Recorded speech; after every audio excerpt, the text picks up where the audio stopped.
My parent named me Alma. The name of the storyline. A mirror called Identity. The mirror arrived without a frame.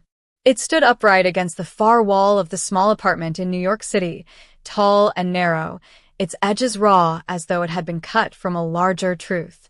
There was no brand name etched into its surface, no ornate carving to announce its importance. It was simply there, leaning, silent, patient. Aaron found it one Thursday evening after returning from work. He was certain it had not been there before.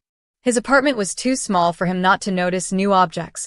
It consisted of a kitchenette, a narrow hallway, a living area that pretended to be spacious, and a bedroom where the window overlooked a brick wall.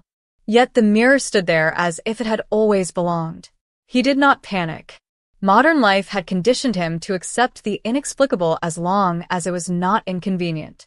A new mirror could be an error by the landlord, a mistaken delivery, a prank by a friend. He shrugged, dropped his bag, and went to wash his hands. But the mirror waited. That night, Aaron stood before it. His reflection stared back. A man in his early 30s, hair slightly disheveled, shirt creased from the long subway ride.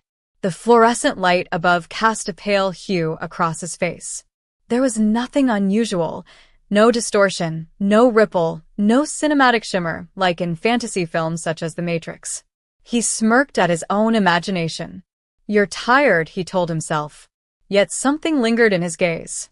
A flicker not of light, but of awareness. As if the reflection had arrived a second before he did, and was waiting for him to catch up. He raised his hand. The reflection did the same. Perfect symmetry. But then, half a second too late, the reflection lowered its hand.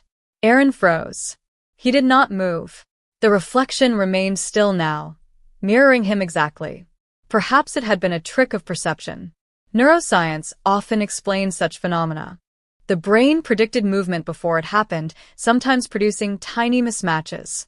He remembered reading about predictive processing, how the brain constructed reality from expectations.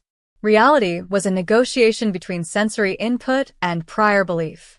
The mirror reflected that negotiation back at him. Aaron worked as a data analyst for a marketing firm in Manhattan. He spent his days reducing human complexity to patterns, clicks, purchases, dwell times. To him, identity was an algorithm. Consumers were clusters of preferences. People were variables.